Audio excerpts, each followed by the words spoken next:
Allahu Akbar, Allahu Akbar, Allahu Akbar.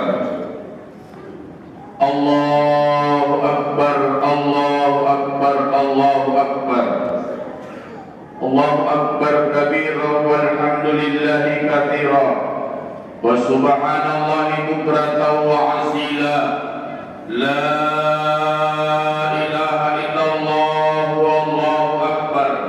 Allahu akbar walillahil hamd. Alhamdulillahilladzi akramana bil iman wa a'azzana bil islam wa rafa'na bil ihsan. Asyhadu an la ilaha illallah wahdahu la syarika lah wa asyhadu anna Muhammadan abduhu wa rasuluhu la nabiyya ba'dah. Allahumma salli wa sallim wa barik ala nabiyyina Muhammad wa ala alihi wa ashabihi ajma'in. Usikum bi nafsi bi taqwallah faqad fazal muttaqun. Ya ayyuhalladzina amanu taqullaha haqqa tuqatih wa la tamutunna illa wa antum muslimun. Inna a'tainakal kautsar fasalli li rabbika wanhar. Inna syani'aka huwal abtar. Allahu akbar, Allahu akbar, Allahu akbar walillahil hamd. Sejak memasuki bulan Zulhijjah, seluruh umat Islam menghitung hingga hari ini sebagai hari kemuliaan yang dimuliakan oleh Allah Subhanahu wa taala, dimuliakan oleh Nabiullah Muhammad sallallahu alaihi wasallam. Itulah sebabnya kita seluruh umat Islam bersyukur kepada Allah Subhanahu wa taala yang diaplikasikan dalam ucapan Allahu Akbar, Allahu Akbar, Allahu Akbar. Kemudian disebutkan walillahil hamd. Takbir yang kita baca sebagai bentuk syukur yang kita persembahkan kepada Allah, walillahil hamd. Dan bagimu ya Allah syukur kami, segala puji bagimu sebagai tanda syukur kami. Itulah sebabnya bacaan ini harus tepat. Walillahil hamd. Dalam perjalanan menuju masjid ini, beberapa panitia masjid yang membaca kalimat dalam perjalanan menuju ke masjid ini, ada beberapa kalimat yang terdengar walillahil hamd. Yang benar adalah walillahil hamd. Kalau walillahil hamd, maka maknanya adalah bagimu Allah ilham, berubah makna. Itulah sebabnya saat dibaca harus dengan baik dan benar, karena ia bermakna kita semua atau bahkan mewakili jamaah untuk mempersembahkan syukur kepada Allah Subhanahu wa taala. Bagimu segala puji ya Allah. Salawat kepada Nabiullah Muhammad sallallahu alaihi wasallam. Allahumma salli ala Sayyidina Muhammad wa ala ali Sayyidina Muhammad. Atau salawat lainnya yang telah dicontohkan oleh Nabiullah Muhammad sallallahu alaihi wasallam dan para sahabatnya sebagai bentuk kecintaan dan kerinduan kita kepada Nabi Muhammad sallallahu alaihi wasallam. Karena salawat yang kita baca bukan sekedar bacaan. Kalau salawat hanya sekedar bacaan, maka semua orang bisa membaca salawat. Tapi salawat adalah aplikasi dari kerinduan kita kepada Nabi Muhammad sallallahu alaihi wasallam. kalaulah kita belum pernah merasakan rindu kepada Nabi Muhammad sallallahu alaihi wasallam, maka minimal kita mengucapkan kerinduan itu. Kita selalu ucapkan, aku rindu kepadamu wahai Rasulullah. Selalu diucap, aku rindu kepadamu wahai Rasulullah. Dari ucapan itu akan melahirkan kerinduan dalam jiwa kita kepada Nabi Muhammad sallallahu alaihi wasallam. Abu Bakar berkata, Abu Bakar radhiyallahu anhu berkata, orang yang merindu Nabi Muhammad sallallahu alaihi wasallam kemudian membaca salawat, maka tidak akan disia-siakan hidupnya oleh Nabi Muhammad sallallahu alaihi wasallam. Bahkan saat ia nanti sakaratul maut akan didampingi oleh Nabi Muhammad sallallahu alaihi wasallam dalam bentuk syafaatnya hingga kita masuk surga. Akrabu minni manzilatan, kata Nabi Muhammad sallallahu alaihi wasallam, maka itulah umatku yang paling dekat denganku di hari akhirat nanti. Tempat yang paling mulia di hari akhirat nanti adalah tempatnya Nabiullah Muhammad sallallahu alaihi wasallam. Allahu akbar, Allahu akbar, Allahu akbar, walillahil hamd. Sejak tanggal 8 Zulhijjah dikenal dengan istilah tarwiyah. Tarwiyah bisa bermakna merenung, berpikir. Jadi merenung itu berbeda dengan menghayal. Kalau menghayal, memikirkan sesuatu yang tidak bisa kita capai, itu dilarang dalam agama kita, selalu menghayal.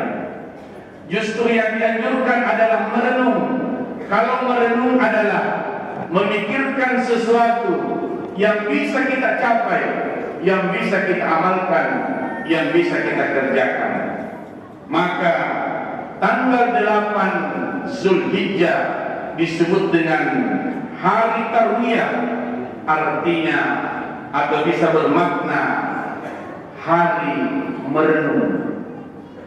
Siapa yang merenung? Sebenarnya dalam beberapa kitab dijelaskan, termasuk tafsir Fakhrul Razi mengatakan termasuk Nabi Adam alaihissalam pada tanggal 8 itu merenung. Nabi Ibrahim alaihissalam juga merenung, dan jamaah haji menjelang wukuf juga merenung. Pada kesempatan ini kita akan membahas berkaitan dengan renungan Nabi Ibrahim alaihissalam pada tanggal 8 Zulhijjah. Pada malam 8 Zulhijjah, jadi hitungan Hijriah itu mulai maghrib. Jadi sebentar maghrib sudah masuk 11 Zulhijjah. Maka tanggal 8 malamnya Nabi Ibrahim alaihissalam bermimpi, dan mimpinya adalah diperintahkan oleh Allah Subhanahu wa taala, ini arafil manam, aku melihat dalam tidurku. Dalam istilah bermimpi, anni azbau, aku diperintahkan untuk menyembelihmu, yaitu Nabi Ismail alaihissalam putranya. Karena setelah bermimpi tanggal 8-nya Nabi Ibrahim alaihissalam merenung, berpikir. Bagaimana pikiran Nabi Ibrahim alaihissalam? Minallah au minasyaitan. Apakah itu mimpiku dari Allah, perintah Allah, atau jangan-jangan itu adalah perintah syaitan? Berpikir Nabi Ibrahim, merenung Nabi Ibrahim alaihissalam. Setelah Nabi Ibrahim alaihissalam merenung, ternyata malam tanggal 9 masih bermimpi, dan mimpi yang sama, yaitu diperintahkan untuk menyembelih putranya Nabi Ismail alaihissalam. Maka dari renungan itu Nabi Ibrahim alaihissalam mendapat jawaban dari Allah Subhanahu wa taala. Minallah aw minasyaitan, apakah itu dari Allah atau dari setan? Nabi Ibrahim alaihissalam mendapat jawaban dari Allah melalui lisannya Nabi Ismail alaihissalam. Ketika Nabi Ibrahim berkata kepada putranya, "Fanzur maza tara." Bagaimana pendapatmu wahai putraku tentang mimpiku ini, perintah Allah Subhanahu wa taala? Dijawab Nabi Ismail alaihissalam, "If'al ma tu'mar." Lakukan apa yang diperintahkan Allah Subhanahu wa taala. Jadi saat Nabi Ibrahim alaihissalam merenung dan renungannya dijawab oleh Allah Subhanahu wa taala melalui lisan Nabi Ismail alaihissalam putranya.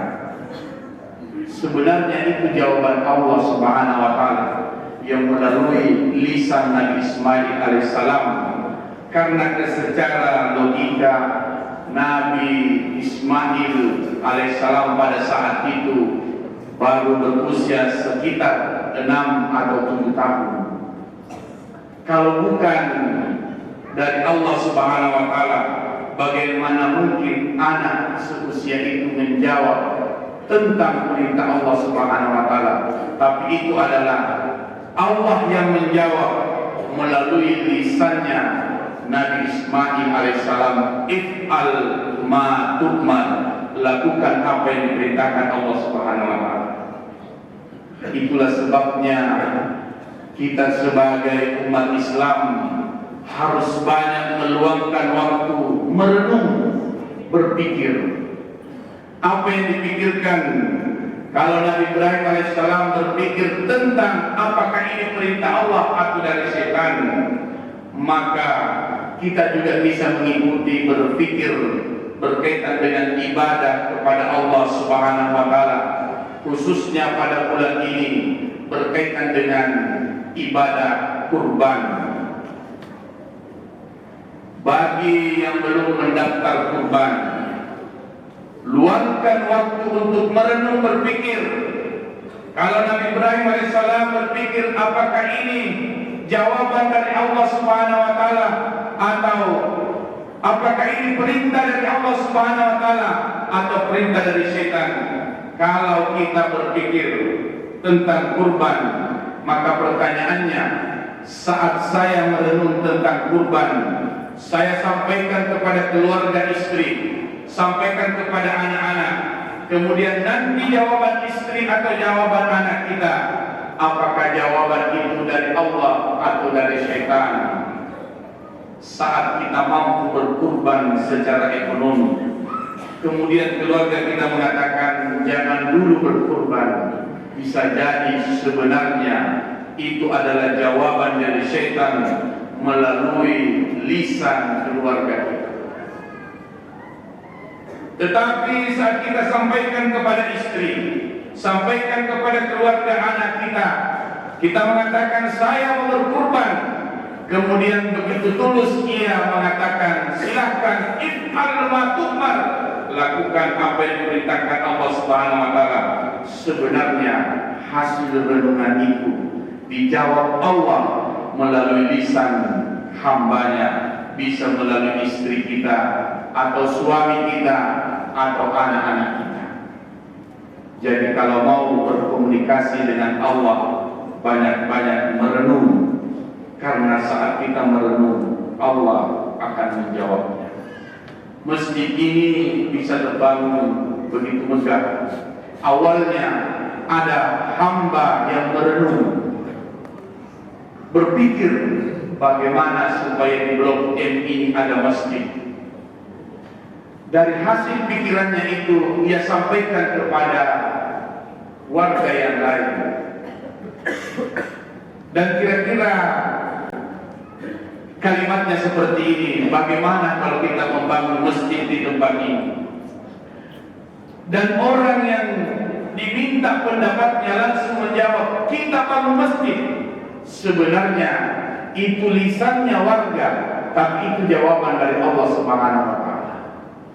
Begitu masjid sudah berdiri, ada lagi hamba yang merenung, bagaimana kalau masjid ini kita tegel keliling, kita balkon, kita kasih indah.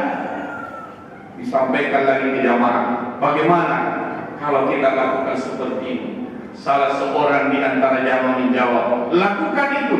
Sebenarnya kedengarannya itu suara dari jamaah, tapi hakikatnya itu jawaban Allah melalui lisan hambanya. Maka banyak-banyak merenung berkaitan dengan amal ibadah yang kita lakukan. Salah seorang sahabat Nabi Muhammad SAW yang bernama Syakban ditemui oleh Nabi Muhammad SAW. Lalu Nabi SAW berkata, wahai sahabatku, apa yang membuat dirimu sehingga kondisimu seperti ini, memprihatinkan? Kata Nabi, apakah engkau tidak memiliki makanan di rumah? Jawab sahabat itu, wahai Rasulullah, kalau makanan di rumah cukup untuk saya dan keluarga. Tapi kata Nabi, mengapa kondisimu seperti ini? Badannya yang tidak, sepertinya tidak banyak makan. Dijawab oleh sahabat, wahai Rasulullah, setiap saya mau menyuap makanan, selalu berpikir tentang diriku sendiri.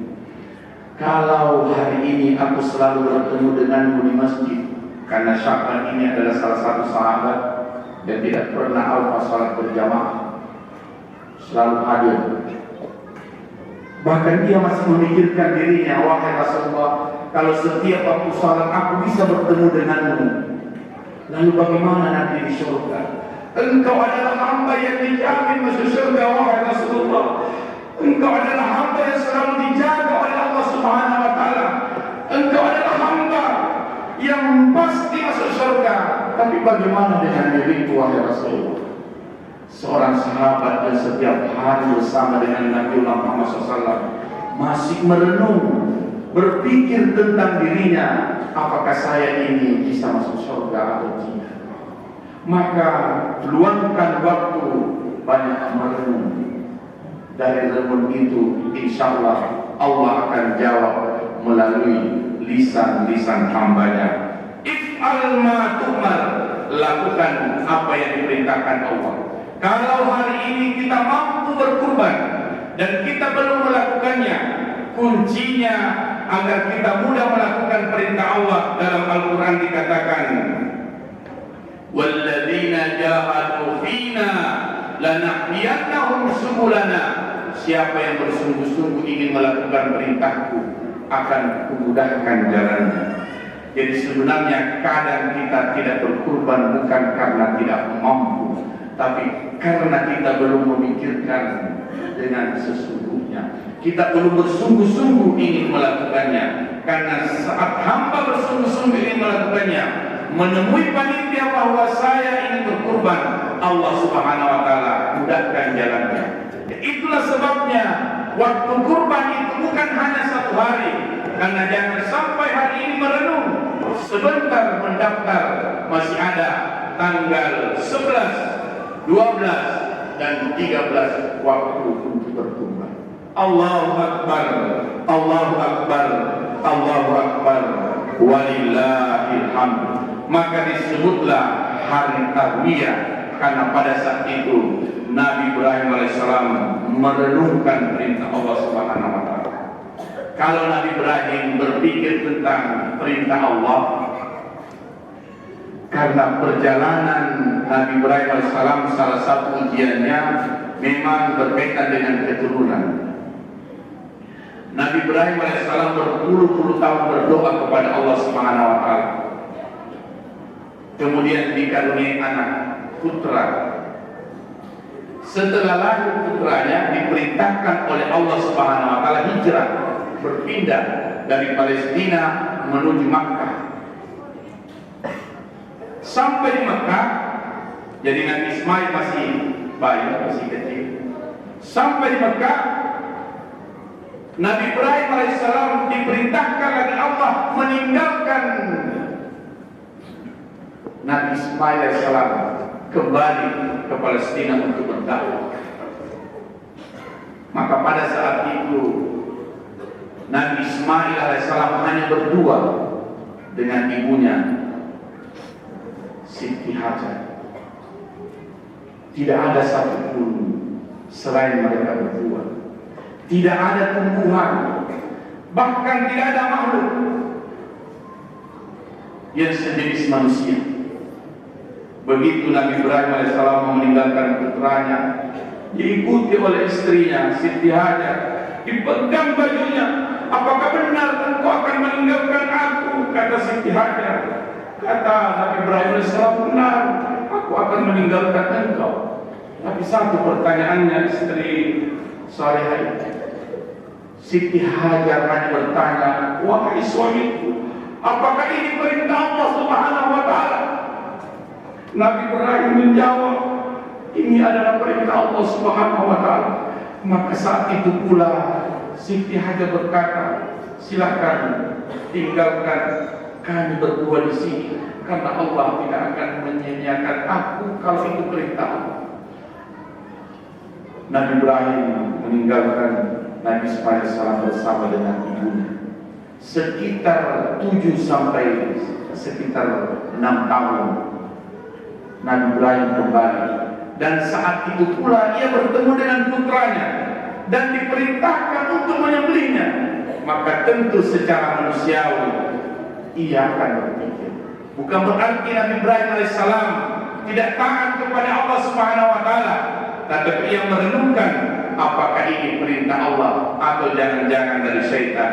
Tetapi alhamdulillah tanggal 9 Nabi Ibrahim alaihissalam datang malaikat Jibril bertanya, Arafta, apakah engkau sudah paham wahai Nabi Ibrahim?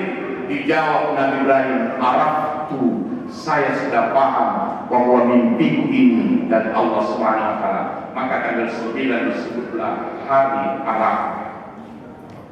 8 Tarwiyah merenung, 9 Arafah hari tentang paham apa itu perintah Allah. Maka setelah kita merenung itu, Allah pasti akan jawab. Kita akan paham apa yang kita renungkan. Maka tanggal 10 Nabi Ibrahim alaihissalam disebutlah Idul Kurban atau biasa juga istilah Idul Adha, karena di situ menyembelih, melaksanakan perintah Allah Subhanahu wa Ta'ala. Allahu Akbar, Allahu Akbar, Allahu Akbar, walillahil hamd. Maka sebenarnya kalau saat ini setiap hari masjid kita dengarkan suara-suara azan, tapi kita belum segera menuju masjid, maka luangkan waktu merenung kepada Allah. Apa yang menyebabkan saya mendengarkan azan tapi tidak menuju masjid? Allah akan jawab. Dan setelah Allah jawab, insya Allah kita paham. Dan setelah kita paham, kita akan melaksanakan. Dan sebagai bentuk mendekatkan diri kepada Allah Subhanahu wa Ta'ala, kalaulah hari ini kita belum berkurban, tapi niatkan insya Allah saya akan berkurban. Dan kita sudah paham bahwa bagaimana hebatnya itu berkurban. Inna syani'aka huwal abtar, kata Allah. Kalau kita berkurban, selalu melakukan ibadah ini, kata Allah, ia menjadi perisai. Kalau orang Bugis mengatakan sappo, mencari pasappo ila lenar makanggata, karena kata Allah, inna syani'aka huwal abtar. Apabila ada yang merusuhimu, ada orang yang tidak baik denganmu, maka justru dialah yang terputus dari rahmat Allah Subhanahu wa Ta'ala. Dialah yang akan mendapat dari hal-hal yang jelek yang dia pikirkan. Allah yang melindungi kita, mereka jauh dari rahmat Allah Subhanahu wa Ta'ala. Allahu Akbar, Allahu Akbar, walillahil hamd.